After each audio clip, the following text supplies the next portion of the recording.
নমস্কাৰ বন্ধুসকল, মই হিৰেন। আজি আমি জানিম এই 2025 বৰ্ষৰ এই মাহটোত আপোনালোকৰ সম্পূৰ্ণ ৰাশিফলৰ বৰ্ণন। এই মাহটোত মিথুন ৰাশিৰ ব্যক্তিসকলে কেনেধৰণৰ ফলাফল লাভ কৰিব। প্ৰথমে মোৰ চেনেলটো আপোনালোকে ছাবস্ক্ৰাইব কৰি ল'ব, যাতে মোৰ পিছৰ ভিডিঅ'বিলাক আপোনালোকে সহজে লাভ কৰিব পাৰে। লগতে মোৰ ভিডিঅ' যদি ভাল লাগে তেন্তে লাইক আৰু শ্বেয়াৰ কৰিব, কমেণ্ট কৰি আপোনালোকৰ মনোভাৱ প্ৰকাশ কৰিব। এতিয়া আহোঁ মূল বিষয়লৈ। আজি আমি জানিম এই 2025 বৰ্ষৰ এই মাহটোত সম্পূৰ্ণ ৰাশিফলৰ বৰ্ণন। আমাৰ সকলোৰে মনত এটা কৌতূহল আছে যে আগন্তুক মাহটো আমাৰ বাবে কেনেকুৱা হ'ব। বহু ধৰণৰ প্ৰশ্ন আমাৰ মনত উদয় হয়, যেনে ব্যৱসায় বা চাকৰিৰ ক্ষেত্ৰত অগ্ৰগতি হ'বনে নহয়, বা কিবা নতুন প্ৰত্যাহ্বানৰ সন্মুখীন হ'বলগীয়া হ'ব নেকি, এনেধৰণৰ বহুতো প্ৰশ্ন। সেয়েহে আপোনালোকক এই ভিডিঅ'টোৰ জৰিয়তে ৰাশি আৰু ৰাশিফলৰ ওপৰত ভিত্তি কৰি ৰাশিফলৰ ওপৰত বিভিন্ন গ্ৰহ আৰু নক্ষত্ৰমণ্ডলৰ প্ৰভাৱ আৰু গতিবিধিৰ বিষয়ে অধ্যয়ন কৰিছোঁ।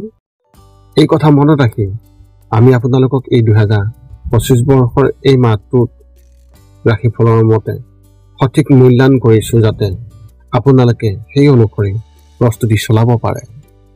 আপোনালোকে এই ভিডিঅ'ত আপোনালোকৰ পৰিয়াল, আৰ্থিক, কেৰিয়াৰ, শিক্ষা, প্ৰেম আৰু স্বাস্থ্যৰ লগতে আৰু বিভিন্ন তথ্য আপোনালোকে এই ভিডিঅ'ত লাভ কৰিব। ইয়াৰ দ্বাৰা আপুনি জানিব পাৰিব যে আপোনাৰ ৰাশিফলৰ অনুসৰি কি কি প্ৰস্তুতি চলাব লাগিব।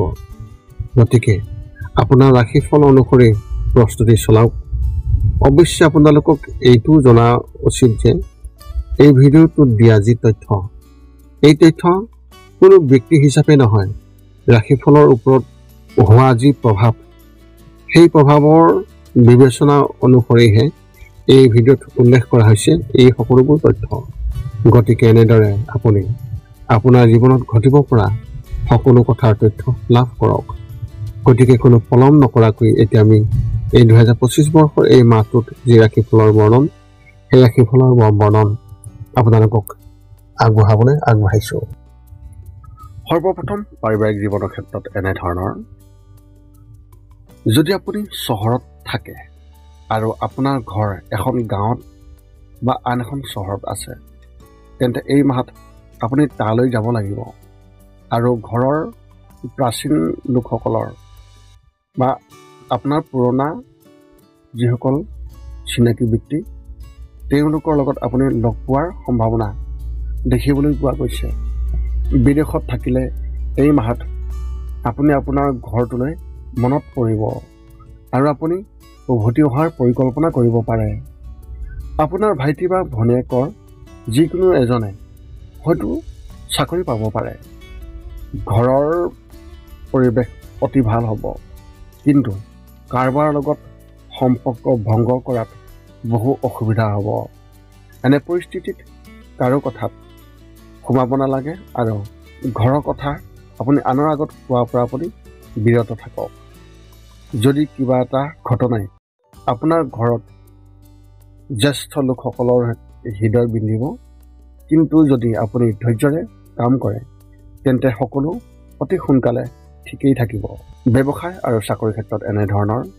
এই মাহত একেবাৰে বিনিয়োগ নকৰিব, নহ'লে আপোনাৰ ধন ডুব যাব পাৰে। যদি আপুনি ষ্টক মাৰ্কেটত বিনিয়োগ কৰিছে তেন্তে এইটো মনত ৰাখিব, নহ'লে আপুনি লছ খাব। খৰখেদাকৈ কোনো সিদ্ধান্ত নল'ব আৰু আপুনি কোনো অভিজ্ঞ ব্যক্তিৰ পৰাও আপুনি পৰামৰ্শ ল'বলৈ দৰকাৰ নাই।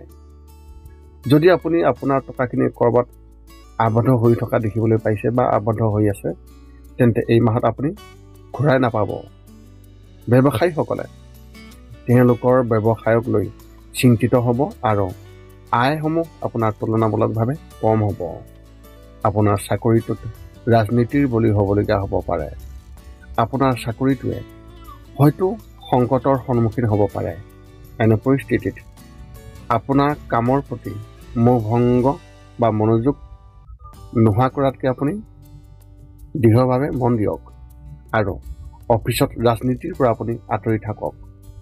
তেওঁ আপোনাক এই মাহত মাজভাগত কামৰ বাবে আপোনাক অলপমান বকাবকি বা কথা শুনাব পাৰে। শিক্ষা আৰু কেৰিয়াৰ ক্ষেত্ৰত এনেধৰণৰ অধ্যয়নৰ চাপ বেছি হ'ব যদিও সেই অনুসৰি আপুনি ফলাফল লাভ কৰা নহ'ব। বহু কষ্ট কৰিব কিন্তু ফলাফল সোনকালে নাপাব। আপুনি আপোনাৰ কলেজত শ্ৰেণীত ক্লাছ আৰম্ভ হৈ থকাৰ সময়ত আপুনি মনোযোগৰ অভাৱৰ বাবে শিক্ষকসকলৰ পৰা আপুনি ক্ষোভৰ সন্মুখীন হ'বলগীয়া হ'ব পাৰে। সেয়েহে এই কথাটো আগতীয়াকৈ মনত ৰাখিব আৰু আপুনি আপোনাৰ শ্ৰেণীত সঠিক সময়ত মনোযোগ ৰাখিব। যদি আপুনি BCom বা BEdৰ ছাত্ৰ ছাত্ৰী হয় তেন্তে সজাগ হওক। এই মাহত আপোনাৰ লগত কিছুমান অশুভ হ'ব পাৰে। ফেশ্বনৰ ক্ষেত্ৰত অধ্যয়ন কৰা ছাত্ৰ ছাত্ৰীসকলক তেওঁলোকৰ জ্যেষ্ঠজনে হাৰাশাস্তি কৰিব পাৰে।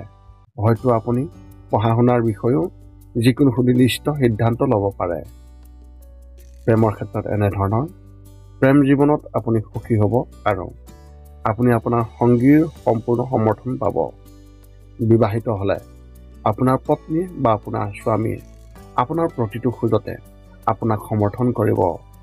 আপোনাৰ কামতো তেওঁলোকে সহযোগিতা প্ৰদান কৰিব, যাৰ বাবে আপুনি আপোনাৰ কামটো অতি সোনকালে কৰা দেখিবলৈ পোৱা যাব।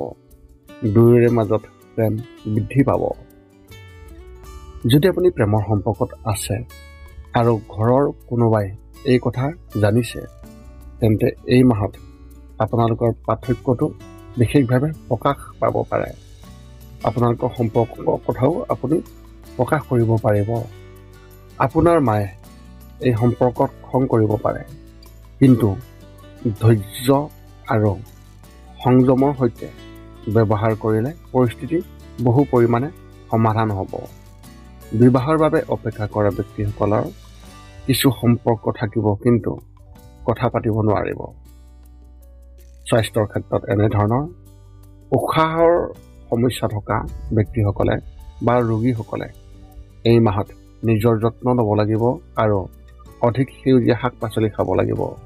যদি আপুনি হাঁফানিৰ সমস্যাত অশান্ত হৈ আছে তেন্তে সদায় ইনহেলাৰটো লগত ৰাখিব আৰু ঘৰত অতিৰিক্ত ইনহেলাৰ এটা ৰাখিবলৈ চেষ্টা কৰক। এই মাহত হয়তো কিছুমান সমস্যা হ'ব পাৰে যিয়ে আপোনাৰ জীৱনকো বিপদত পেলাব পাৰে। মনত কিবা এটা চিন্তা থাকিব যাৰ বাবে কোনো কাম কৰিবলৈ আপুনি মন নকৰিব। মনত কিছু চিন্তা কৰাৰ যি শক্তি সেইবোৰ আপুনি অপ্ৰয়োজনীয়ভাৱে অসুবিধা দেখিবলৈ পাব আৰু আপুনি আমনি পাব। এনে পৰিস্থিতিত যদি আপুনি প্ৰণায়াম কৰাৰ অভ্যাস গঢ়ি তোলে তেন্তে সেয়া অতি সঠিক হ'ব। ঘৰৰ ওচৰৰ পাৰ্কত ৰাতিপুৱা আপুনি খোজকঢ়াৰ অভ্যাস গঢ়ি তোলক। আপোনাৰ এই মাহত শুভ সংখ্যা হিচাপে 7 আৰু শুভ ৰং হিচাপে আপোনাৰ এই মাহত মেৰুণ ৰং ব্যৱহাৰ কৰিব পাৰে। মিথুন ৰাশি ব্যক্তিসকলৰ বাবে এক বিশেষ উপায় আগবঢ়োৱা হৈছে। কলেজত পঢ়ি আছে যদি আপুনি তেন্তে এই মাহত শিক্ষকৰ লগত আপুনি যোগাযোগত ৰাখক। তেওঁলোকৰ লগত অভদ্ৰ আচৰণ কৰিলে পিছত আক্ষেপ কৰিব লাগিব। এই মাহত যদি আপুনি তেওঁলোকৰ লগত ভাল আচৰণ কৰে তেন্তে ভৱিষ্যতে ই শুভ বুলি প্ৰমাণিত হ'ব। এতিয়া আপুনি সকলো তথ্য লাভ কৰাৰ পিছত এই 5টা কাম কৰিবলৈ আপুনি যিমান পাৰি চেষ্টা কৰক। সৰ্বপ্ৰথমটো হৈছে আপুনি আপোনাৰ শৰীৰটো সুস্থ কৰি ৰাখিবলৈ দৈনিক যোগাসন কৰক, য'ত মূলতঃ 10 মিনিটৰ বাবে ওমকাৰ মন্ত্ৰ, 10 মিনিটৰ বাবে কপালভাতি আৰু 10 মিনিটৰ বাবে অনুলোম বিলোম। ইয়াৰ লগে লগে আপোনাৰ শাৰীৰিক আৰু মানসিক স্বাস্থ্য একেবাৰে নিখুঁত হৈ থাকিব।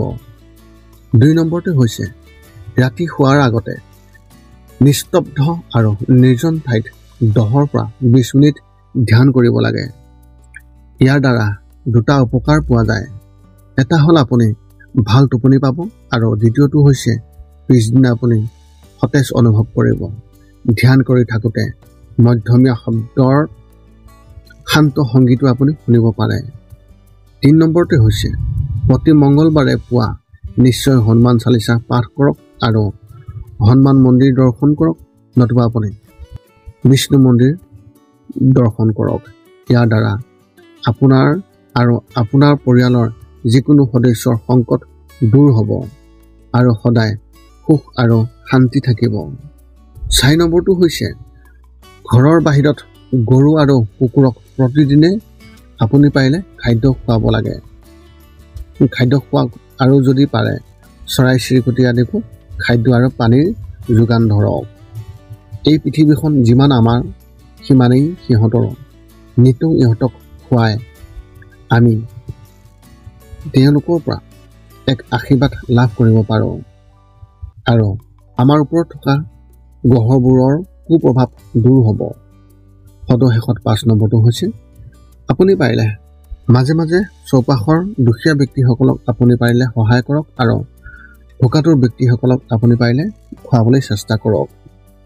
এয়া আছিল এই 2025 বৰ্ষৰ ফেব্ৰুৱাৰী মাহটোত মিথুন ৰাশি ব্যক্তিসকলে লাভ কৰিবলগীয়া সম্পূৰ্ণ ৰাশিফলৰ বৰ্ণন। যদি আপোনাৰ মনত এতিয়াও জ্যোতিষ সম্বন্ধীয় কিবা প্ৰশ্ন আছে তেন্তে আপুনি আমাক সেই প্ৰশ্ন কমেণ্ট বক্সত আমাক অৱগত কৰাওক আৰু আমি আপোনালোকৰ সকলো প্ৰশ্নৰ উত্তৰ সকলো সময়তে দিবলৈ আমি সাজু আছোঁ। যদি মোৰ ভিডিঅ' ভাল লাগিল তেন্তে লাইক আৰু শ্বেয়াৰ কৰিব, ছাবস্ক্ৰাইব কৰিব, কমেণ্ট কৰিব। পুনৰ লগ পাম অন্য এটা ভিডিঅ'ত। আজিলৈ ধন্যবাদ।